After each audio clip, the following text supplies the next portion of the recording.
এই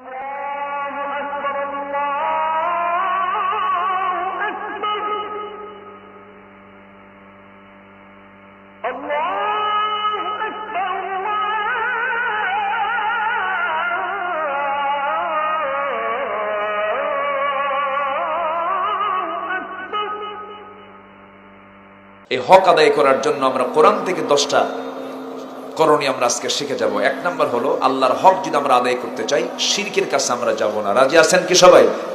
শিরিক করব না। শিরিক মানে হলো, ধরেন এটা কার বিধান, এটা কার বিধান, এই বিধান বাদ দিয়ে আপনি আরেকটা বিধান খাড়া করছেন, এটা কি হবে বলেন? এটা কি হবে বলেন?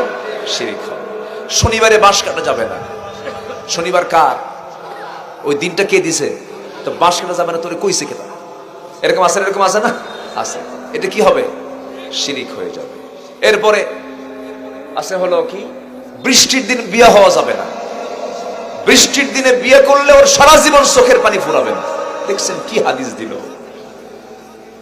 সকালবেলা বাকি দেওয়া যাবে না।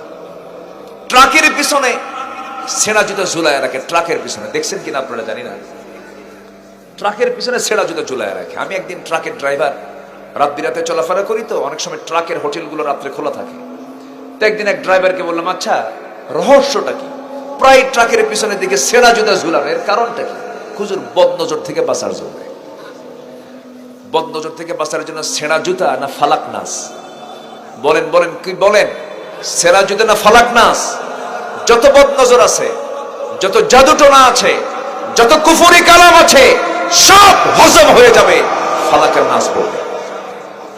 পৃথিবীতে এর চাইতে শ্রেষ্ঠ দোয়া আর দ্বিতীয়টা নাই। হুজুররা যা কয় মনে মনে কয়, বুঝলেন? জোরে কয় না, এই জন্য জানলে তো ফাঁস হয়ে গেল। সব জানেই তো। হুজুররা মনে মনে বলার রহস্য একটাই, মনে মনে যা কয়, যত দোয়া আছে, সূরা ফাতিহা, সূরা ইখলাস, ফালাক, নাস বলে দিলাম। হুজুরের কাছে যাওয়ার দরকার নেই। কথা কি বুঝতেছেন আপনারা? তবে হ্যাঁ, আল্লাহ ওয়ালার মুখের বরকত কম না বেশি বলেন তো? আজ থেকে মানে বরকত কম না বেশি? সবার দোয়া কি কাজে লাগে? সবার দোয়া কি কবুল হয়? তাহলে আল্লাহ ওয়ালার কাছে যাওয়ার দরকার আছে না নাই?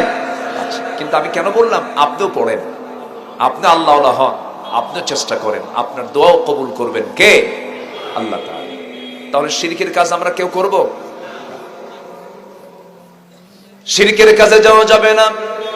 আল্লাহ রাব্বুল আলামিন বলেন, ইন্নাল্লাহা লা ইয়াগফিরু আন ইউশরাকা বিহি ওয়া ইয়াগফিরু মা দুনা যালিকা লিমান ইয়াশা।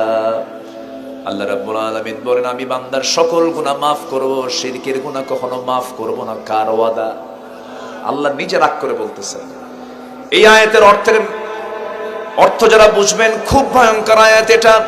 আরো কঠিন আয়াত তিনি বলছেন, وَمَن يُشْرِكْ بِاللَّهِ فَقَدْ حَرَّمَ اللَّهُ عَلَيْهِ الْجَنَّةَ। যে ব্যক্তি শিরিক করবে তার জন্য জান্নাতটা হারাম হয়ে যাবে। নাউযুবিল্লাহ। এই ছেলে, এই যে যুবক, কই যাও? বসো। এই ছেলে, বসো।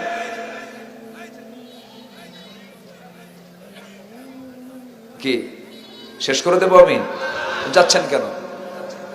না বলে যাওয়া জায়েজ? ক্লাস তো এটা। ক্লাস থেকে যদি কোনো ছাত্র শিক্ষককে না বলে যায়, বলবে খুব ভালো ছাত্র, এটা বলবে, অনুগত হতে হবে তো সব জায়গায়। ইমাম নামাজ পড়াচ্ছে, রুকুতে গেছে ইমাম, এদিকে মুসল্লির সেজদায় গেছে, নামাজ হবে? ও তো আগেই গেল, নামাজ হবে? হবে। আগেও যাওয়া যাবে না, আবার বেশি পরেও যাওয়া যাবে না। এখানে আসছি এটা কি শোনার জন্য না ইবাদত করার জন্য? এখানে শৃঙ্খলা আছে তো, এমনি না বলে চলে যাবেন কেন? খুব ধমক দিচ্ছি আমি। রাগ করতেছেন মনে হয়। বাচ্চা ওষুধ খায় না, ছোট বাচ্চা ওষুধ খেতে চায়, মা কি করে? বাবা খা, খা বাবা, খা বাবা, খা। তাও খায় না, 2 দাঁত শক্ত করে না, হা করেই না। তখন মা কি করে? 2 হাত শক্ত কইরা মুখের মধ্যে জোর কইরা নখ ঢুকায় কয় খা। আসেন এরকম? আসে না? বলেন তো, এটার মধ্যে কি রাগারাগি না মহব্বত?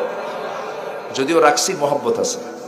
রাগ করেন না, একটু বসেন, আর একটু সময় কথা বলবো। কত সময় চলে যায়, একটু বসেন। 10টা করণীয় আমাদের আল্লাহর হক আদায় করার জন্য। 10টা করণীয়। কয়টা করণীয়? 1 নাম্বার চলতেছে, আরো 9টা আছে। আমি শর্ট করেই বলবো, আবার বান্দার হক আল্লাহর উপরে, বান্দার উপরে আল্লাহর হক, আল্লাহর উপরে বান্দার হক, 6টা। এটা আমি এই 16টা আমি লাইন করে এক লাইনে বলে ফেলবো, নোট করে নিতে পারেন। আমি শর্ট করে বলবো, আমি খুব বেশি সময় নিয়ে আমি আপনাকে বেকায়দায় ফেলবো না। একটু বসেন, আমরা নামাজও পড়বো, সব দিকে আমরা চিন্তা ভাবনা করে কথা বলছি। আমি খুবই খুশি, আমি তো কল্পনাও করতে পারিনি যে এলাকায় দিনের বেলায় এরকম মানুষ হয়। আমি এটা খুবই প্লিজড, আমি আনন্দিত। বলি আলহামদুলিল্লাহ, জোরে বলি আলহামদুলিল্লাহ। সবাই জুমার নামাজ পড়ছেন তো? আচ্ছা, আপনাদের এলাকার মসজিদগুলোতে জোহরের মুসল্লি বেশি না ফজরের মুসল্লি বেশি?